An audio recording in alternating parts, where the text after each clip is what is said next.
And we're back. And we're live. Kind of. Oh, we're live. We're live whenever you listen to this. I'm a live goddamn wire.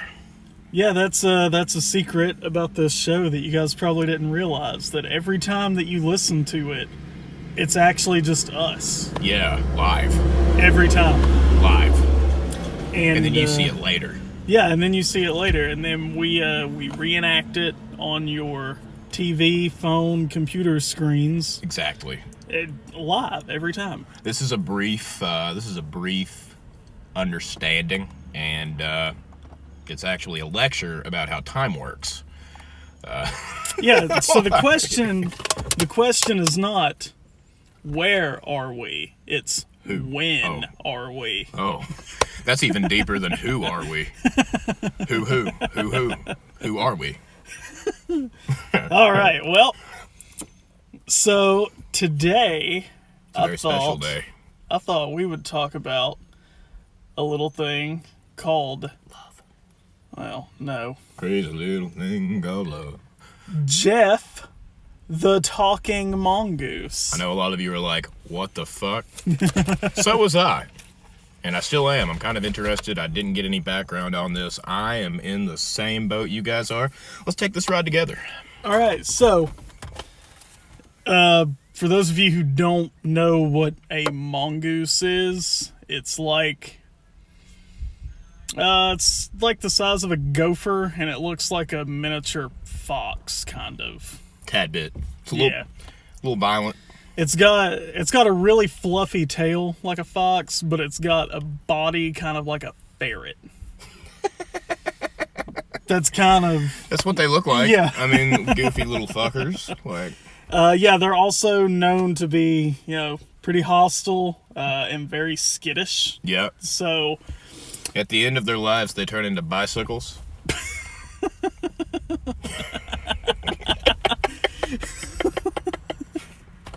I just figured it makes sense. Hey, Timmy! I don't know if she saw. I'm going to wave again. And again. And again. And again. And again. Yeah, see, this is happening live. Oh, she's getting out. Uh-oh. She's going to say hi. I figured I'd wave like 50 times. I figured I'd wave like 50 times. All right. It's Jeff the Mongoose. Rip. All right, so this might... Hopefully that wasn't too loud. Okay. What part? Oh, that part. I moved it. Right. All right, so... The story starts in September of 1931. What? The Irving family, consisting of James, Margaret, and their 13-year-old daughter... I don't know how to actually pronounce this, but I'm going to try my best. Voirrey, but I know that's probably wrong. It's like Rory, but French. It's Voirrey. Viore. Viore. I don't know. The artist formerly known as Bjork. Anyway. Yeah. All right. So it's James, Margaret, and their 13-year-old daughter. I'm just going to call her V. Works for me. So V works for me. In 1931, they claimed that they started to hear persistent scratching, rustling, and vocal noises from behind their farmhouse's wooden wall panels. It said that at times it would resemble the sound of a ferret, a dog, rats, or a baby.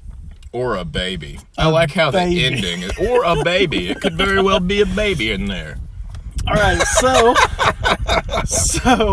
according to the Irvings, a creature that introduced itself as Jeff introduced itself and told them it was a mongoose born in New Delhi, India, in 1852. So at the time of that mongoose would have been like 80 years old. So 1932? 1931 is when this is happening. Okay. So the mongoose said his name was Jeff and that he was born in New Delhi, India 1852. Oh, wow. What a very old mongoose. So the mongoose, who apparently is talking, claimed to be 80 years old. Yeah. The daughter, was the only one out of the family that ever saw him. Oh, so she actually physically... She said he was the size of a large rat with a yellow tail that was very bushy. So, like a squirrel hybrid. Kind of. So... All right.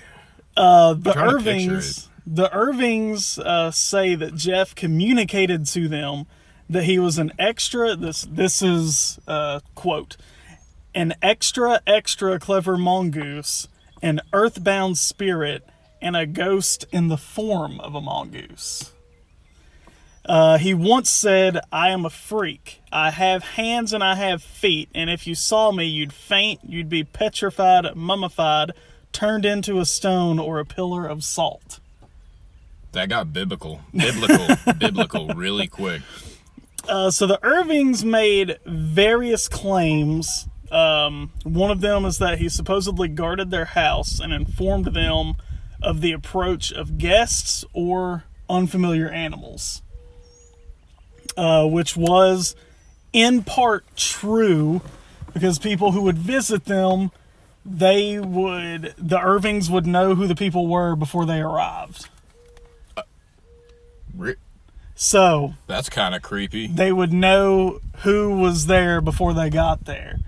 So, and badass at the same time. Like, you got a mongoose spirit doing your intel. Yeah, so they said that if someone had forgotten to put the fire out at night on the stove, because this is the 30s, Jeff would go down and turn it off. Badass. They would come down the next morning and it would be off. What a considerate fucking guy. They also claimed that Jeff would wake people up if they overslept. What a fucking nice dude. You never hear hauntings like this. And whenever mice or rats got into the house, Jeff would assume the role of a cat and take care of them. No. Although he said he preferred to scare them away rather than kill them. What a sweetheart. God, dude. This Jeff guy, I'm starting to like him more and more. So, well, that might change. Oh, really? I'm excited now. I want to see where this turns. So, the Irvings said that they would feed him, and what they would do is they would leave biscuits, chocolates, and bananas on the ceiling rafters of the first floor at night. And in the morning, they would be gone. That's what he would eat. Because all the time, he would say, I don't want any of you to see me except for the daughter. Right. That was the only one that he allowed them to see. And she was just cool with it, I guess. To begin with. Oh no. I see where this is going. So, let's see. The Irvings claimed that the mongoose regularly accompanied them on trips, but always stayed on the other side of the hedges, running along with them. So they never saw it, but he said he would get underneath the carriage of cars, like the undercarriage, right, and ride into town. And he would come back and he would tell them stories about what happened in town. So check it out. I'm listening, don't worry. So I'm just picturing this. So the story goes that he would get underneath these cars, ride into town, hear stories, and come back, and he would tell them what happened. Now, the thing about that is they were able to talk about things that they would not have known if they had not been in town. What the fuck? So they were there too? Or he just informed them, like... The Irvings were not there. He would take trips on cars that would pass by their house into town and then come back and tell them stuff that happened in town that the Irvings would have no idea about. Oh, okay. But later on, they would be able to tell people what happened Hey, I on know what town happened. in that day. That's fucking crazy. Oh my god. Oh, this is starting to look bad. I see where this is going now even more. I thought it was pedophilia at first. But now I'm starting to see they're about to get in some shit. So, let's see. The story of Jeff became popular in the tabloid press, and many journalists flocked to the home to try and catch a glimpse of the creature. Several people, both locals and visitors, claimed to have heard Jeff's voice, and 2 others claimed to have seen him. However, physical evidence was lacking. Footprints, stains on the wall, and hair samples claimed to be evidence of Jeff were identified as belonging to the family's dog. Okay. Several photos claimed to have been taken by the Irvings depicted Jeff, but these photos are from the 30s. Terrible development. So, but later research has shown that the photos were not doctored. Whatever is in the photo was actually there. Really? Yes. Whatever was in the photo was actually there. And it's you can find them online. It's very, very crude. And it does look like an animal. It's spelled G-E-F. Oh, G-E-F. G-E-F. Jeff. Okay. Let's go ahead and get some images here. Yeah, so that is supposedly one of him on a fence.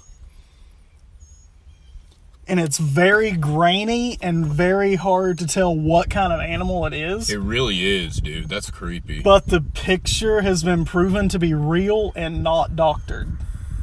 Oh, yeah. I'm going to go ahead and close this because it's going to spoil some stuff for me. Yeah, just keep going. So, this is going to get good. So, it's already great, but so let's see. it's going to get What fucking else did crazy. I have? I'm trying to remember because I didn't have everything written down. Right. But this is everything I've read, and you can find all this online. So one night,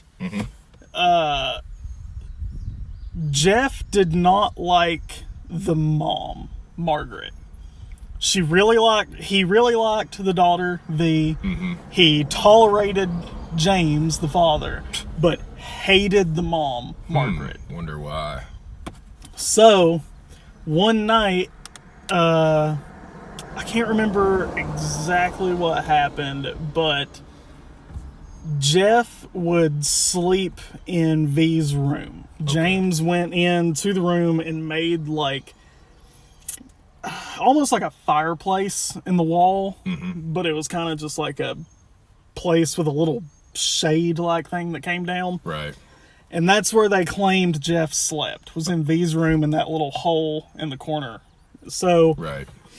What happened, one night, I forget exactly what caused it, but he was in V's room, and V ran to her parents' room and said, "I don't want Jeff in there anymore." Uh-oh.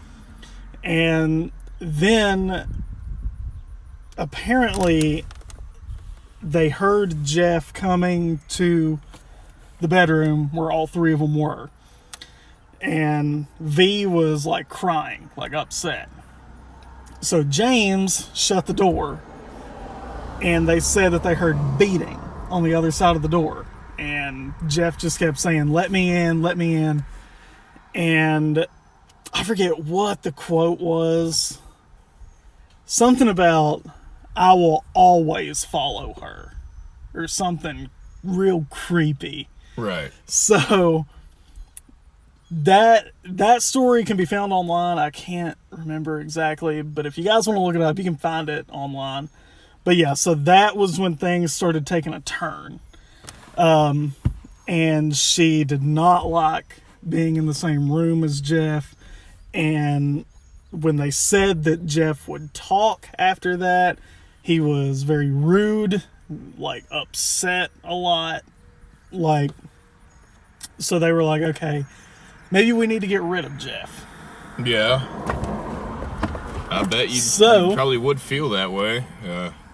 In July of 1935, Richard Lambert and his friend, a paranormal investigator named Harry Price, went to the Isle of Man, which is where this was, to investigate the case, and they produced the book, The Haunting of Cashin's Gap, released in 1936.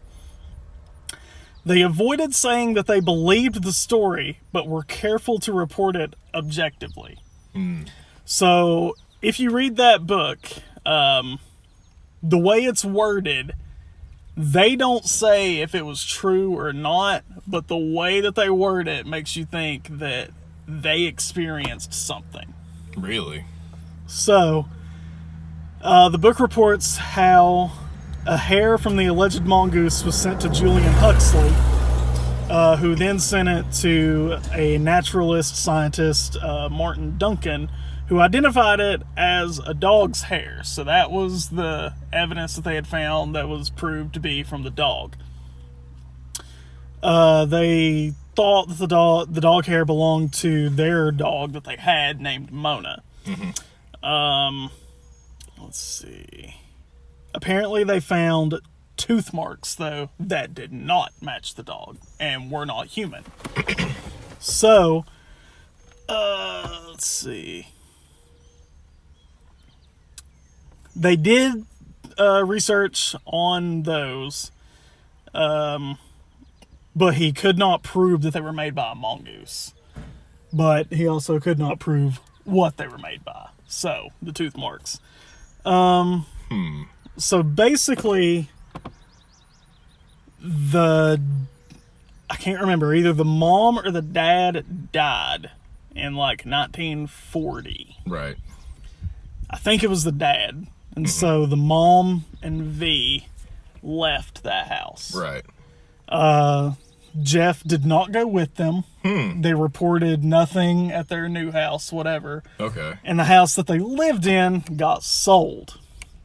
Now, the thing about that is the guy who bought the house and moved in, like 2 years later, said that he would hear things in the walls, like rustling around. He never heard a voice, he never saw anything, but he would hear things in the walls rustling around. He just thought it was rats or squirrels, whatever.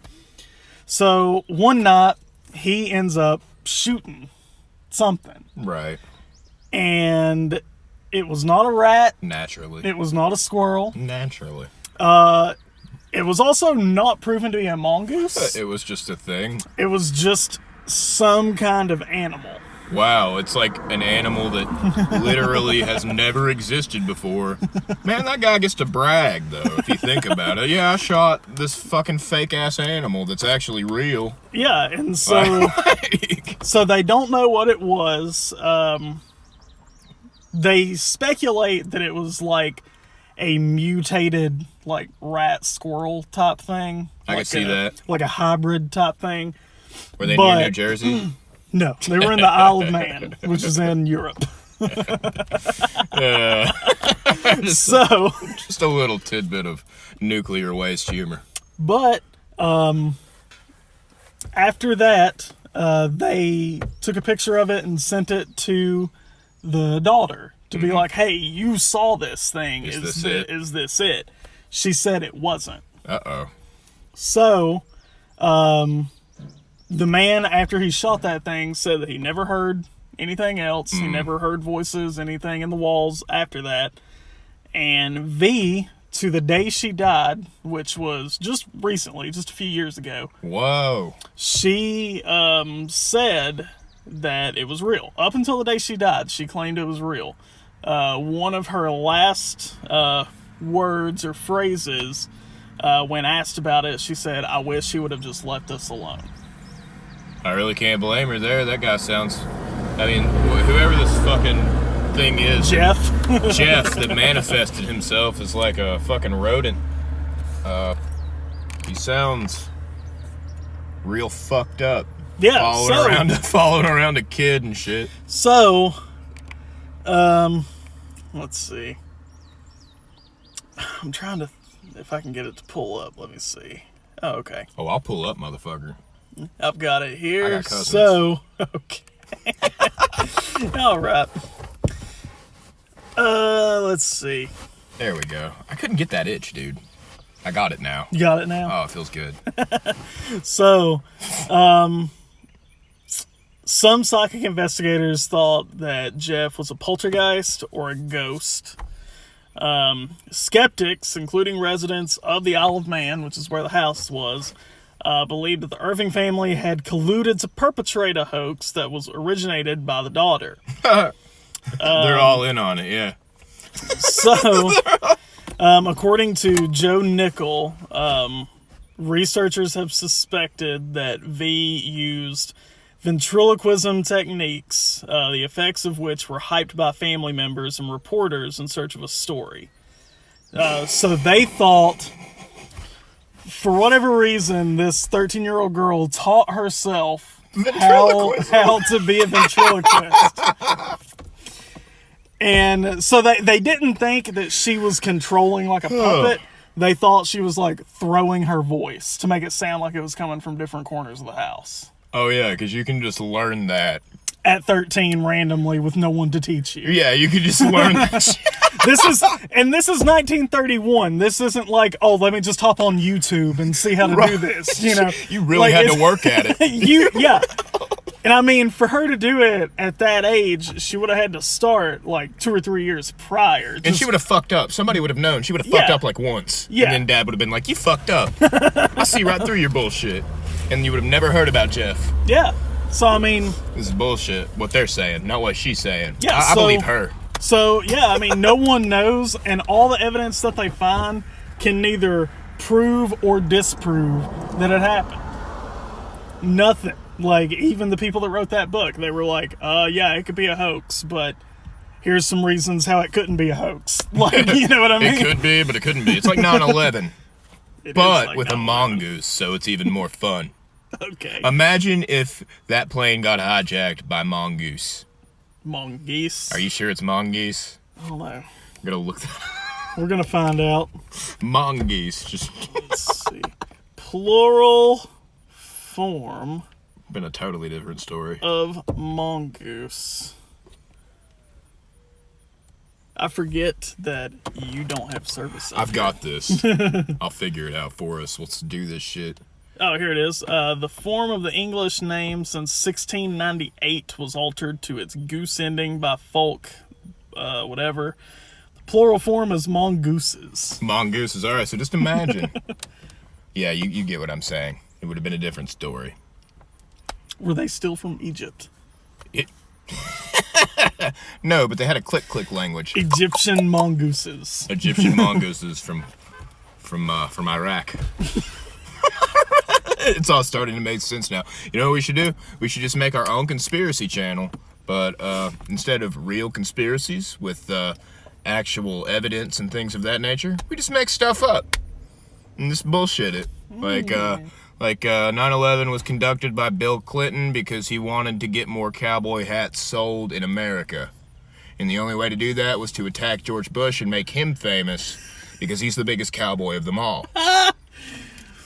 It doesn't get more cowboy than owning a baseball team called the Rangers. It doesn't get, he had an arm on him too. Which George Bush did at one point have a stake in the Texas Rangers. You ever seen him throw a ball? He's pretty good. George W. Bush had an arm on him. He, fun fact, he was actually really big into sports in college. And cocaine. Yes, and cocaine. He loved cocaine. Who doesn't, though? Whenever you do cocaine, you love it. I've never tried it. I try to stay away from stuff like that because... And his favorite band was Buck Cherry. Buck Cherry? Yeah. Seth Putnam's favorite band was Buck Cherry. Really? Yeah, from Anal Cunt. There's this song called I've Got the Loudest Stereo in the Block, and at one point he's like, I'm cranking Anal Cunt, Buck Cherry, and Motley Crue, because he made a cock rock record called Fucking A.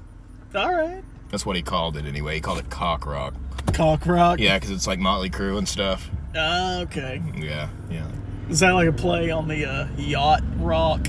I think so. I think yacht rock. Dude, we should start a yacht rock band. We don't even have a yacht. We'll just get a Bowie or a dinghy. Oh, all you have to do is, apparently, to sound like yacht rock, you have to mix the styles of late era Eagles, late era King Crimson, and all of Steely Dan's discography. Man, people that know about King Crimson flip the fuck out about King Crimson. Oh, I know. Hey, if you said, "Oh, I know," there is no such thing as a casual King Crimson fan. there really isn't. Yeah, I like them. They're pretty good. No, it's not like that. It's like, yeah, you haven't heard this one? Look at the discography. It's amazing. Everything's amazing. Look at this. They're just as bad as Fish fans. God, Fish fans. You know the funniest thing about that? The Grateful Dead would have never happened. Fish would have never happened. So I feel like we need to go back in time, and before fucking Jerry Garcia starts Grateful Dead, we just need to beat the fuck out of him. Well, the thing is, I really like Fish. Do you really? But They're fans. their fans are fucking terrible. I mean, it's like, what's your favorite Fish song? It's never like, 46 Days. That's my favorite Fish song. It's always 46 Days when they played at the North Carolina Coliseum on August 13th, 1932 at 7 p.m. And I was in seat 22A. And, you know. I had just taken like 6 hits of acid and I was ready for it, man. Yeah, so it's never just a simple, this is my favorite song. It's like, no, if you haven't heard this live version, then you are not a fan. Whenever somebody says they're a Fish or Grateful Dead fan, I'm already ready to hear their spiel about drug culture. I'm already ready for it. I'm just like, oh boy, what drugs do you like? I'm about to hear about it. Seriously, that's how it always goes. Yeah, that's another thing. Like, I'm all for people, like, doing drugs. They Same. want whatever. Go for it. I just hate the culture around it. Me too. People bragging about it. The people that are like, dude, I smoke weed. You should do it too. It'll enhance your life, man. Yeah, everyone's just little Joe Rogans. Yeah, I know. They're just running around Joe Rogan. Joe Rogan, you ruined an entire generation. And I really like Joe Rogan, but now I really like weed. Even his podcast though, like whatever guest is on there, he's like, wow. So what you're saying is this? Well, you should totally smoke pot about it. Yeah, man. You should try getting in the isolation tank and doing some. You should try doing some Brazilian jiu-jitsu. Sometimes I do jiu-jitsu and I'm just like, wow, everything makes sense now. Yeah, I've heard it. Believe me. This one time, I did DMT. Oh no. And then, you know, when I did DMT, I didn't tell a fucking soul. Swear to God. You didn't do it right, brother. He said, well, now you sound like. Well, you didn't do it right, brother. That was a mix of Joe Rogan and Hulk Hogan. Yeah. You didn't Hulk do it right. Rogan. Hulk Rogan. Oh God. You know what? That's who should be on. That's who should be on his next show. Hulk Rogan. Hulk Rogan, and he should talk about the time he said the N-word and pissed everybody off. And then for some reason WWE was like, "It's Hulk Hogan. Why can't we let him go? Yeah, like, come on in, brother." That's what they did. And then all the black wrestlers were like, you know, Hulk, he never does stuff like that. I don't really understand it. I'm still friends with him. It's like, you want to see an example of white privilege. Yeah, just look at Hulk Hogan say the N-word and get away with it. Like it's okay. And still in the Hall of Fame. Yeah, and still in the Hall of Fame. Pete Rose bet on a couple baseball games and now he can't get in. You know who else? You know what? Chris Benoit killed himself and his family. Now he can't get in. Where do we draw the line, people? Yeah, man. Where do we draw the line? I'm sick of this. This is what we need to be protesting about. Too far? Are people even protesting anymore? No, they're rioting. There's a difference. I mean, they went straight to rioting. Okay. Did you hear what they're doing in Portland now? Like the secret police. Yeah, they're scooping you up.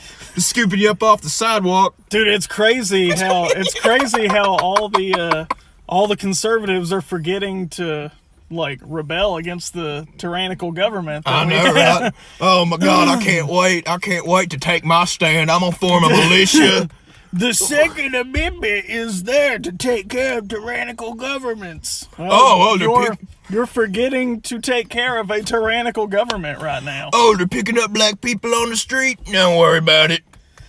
Oh, That's pretty much how they are. Speaking of that, fun fact, on my way to your house, I passed by two 18-wheelers and two pickup trucks driving behind each other, and every one of them had, the 18-wheelers had a Confederate flag over the grill. Yeah. And then the two pickup trucks had like a huge fucking hoisted Confederate flag flying out the back. Man, I bet they get laid by people with no fucking teeth. Man, they gotta save some cousins for the rest of us. Yeah, dude. Seriously. Pretty much, whenever I see you flying your rebel flag, I pretty much understand the fact that you probably have fucked your cousin and or sister at one point.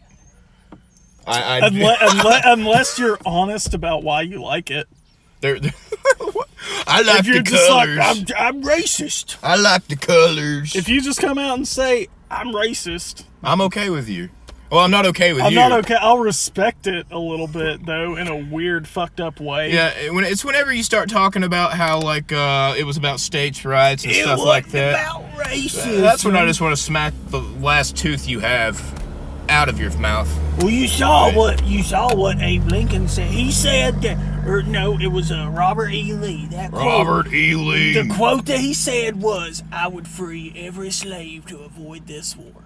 Then why the fuck didn't you? Robert, because he was too drunk. That right there proves that it was about fucking slavery. Not only that, Robert E. Lee was too drunk to free the slaves. Fair. Fucking alky. I don't even understand why people quote him. It's like quoting your drunk uncle at the softball game. Yeah, well, these fucking kids, they didn't do it like we did it back in our day. Anybody got any whiskey? I'm gonna fight this parent now. What the people really paint these people as heroes, but they were just sorry fucking bastards, all of them. Like, you can even look at Benjamin Franklin if you want to go there. If you really want to go there, dude was crazy, out of his mind. The Confederacy lasted 5 years. Jeff the Talking Mongoose legacy lasted for 7 years. Why do we not have statues to that motherfucker? Yeah, where's Jeff's statue? Where's the Mongoose Where's Jeff the Mongoose statue? statues? I'm pissed I want off. them. It's all the bikes, man. That's the thing. You either get bikes or you either get bikes or statues. Pick your poison, dude. I know it sucks. We need to research when Mongoose bikes came out, because I bet it was around the time that fucker shot Jeff. Yeah, he's like, you know what? I'm coming back. That's why I got hurt so many times on my Mongoose bikes, but not on my Diamondback bikes. It's true, man. Evil. I had a Mongoose bike, and I took it over a jump and wrecked. I took a Huffy bike over the same jump, landed it perfect. He said I took a Huffy bike over the same jump. Obviously, it's the Mongoose's fault. I always thought that Huffy bikes were made for people with lung problems. No, they were made for future criminals. Oh yeah, that's true too. Anyone that rode around on a Huffy. That's probably breaking into a trailer park for copper wire of some sort. All I'm saying, my family goes big for Christmas. Like, all the family on my dad's side gets together.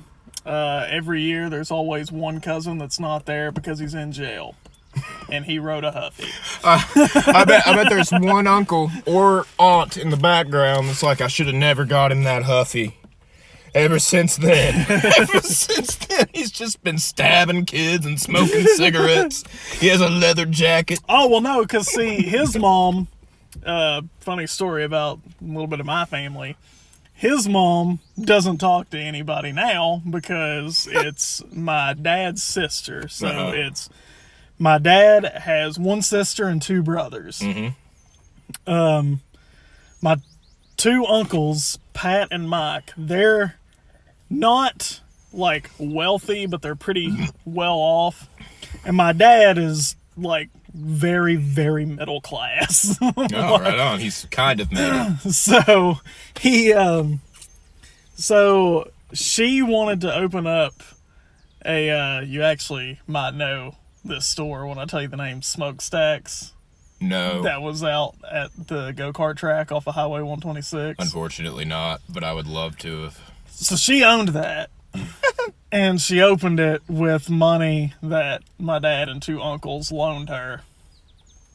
And then What a dream. she shut down a year later. and sold all of the equipment and never gave them any money and has not talked to them since. Wow, she bamboozled your dad and his brother? Two brothers. Two brothers. Wow, three All guys. three of her brothers. It's just proof one woman can take down however many men she wants. And her son is the one that's in jail every year around Christmas time. You know- And he's the one that rode the Huffy. She should take some of the money she stole to bail that kid out so we can make Christmas next year. Well, you see, if she wasn't buying pills, she probably would. But Oh, that's a good point, too. I didn't know she... Okay. She's a peel. She's a peel addict. she's a peel. She loves orange peels. She's a peel. She's a peel head. She's a peel head. That's one big bitch right there, I'll tell you what. All right, so to wrap up the episode, take down the Confederate statues, put up Jeff statues. Yeah, they're not haunted. We'll see y'all next week. Yeah.